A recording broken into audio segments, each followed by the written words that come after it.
Saya Lon yang nama Jihnita Rosita yang atas nan video yang diedarkan di Barisan Nagan Raya dan seluruh grup Aceh.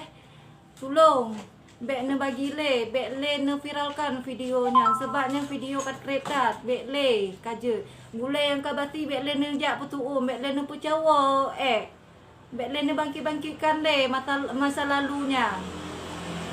Lon kero tiro inong dijebak oleh wagam. Lon inong masanya umur 17 tahun dengan anak umur 4 bulan. Dijebak oleh lakolon. Munyahana lon pupuk laganya lon akan dicerai dalam kolon. Tolong pengertian awaknya Bandung. Bek mempercayai sebelah pihak. Lon rojeh dipu bodoh-bodoh. Lon rojeh cukup bodoh.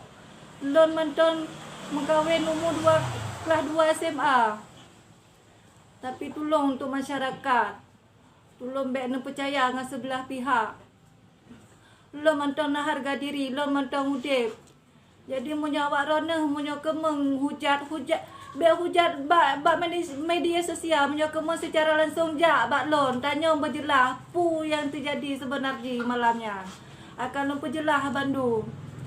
Sedih tak lo ngebak video don warbewa belah kat tutup tak kelar hana masalah le tapi bek ne ukir le masalahnya munyo awak ron ke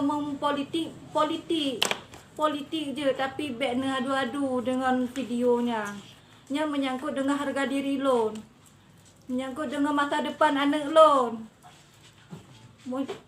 Munyo awak ron manton viralkan videonya jalur hukum nah.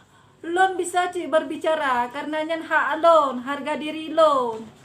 Munyo awak ron membagikan videonya, memviralkan video lonnya yang ton warbewa belah yang menyangkut pegah lon diperkosa oleh Bupati Hana Nyaril Hana Bandung.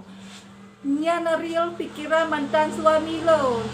Munyo lon hana kupubuk lagi pu yang dipegah lon akan dicerai. Dan setelah pu yang kemauan tercapai, lon dicampakkan bak unci lon. Umur 17 tahun lon cerai dengan lon. Umur 4 bulan anak lon. Benda awaknya tepu Bandung. Lon bersusah payah kupu hudip anak lon.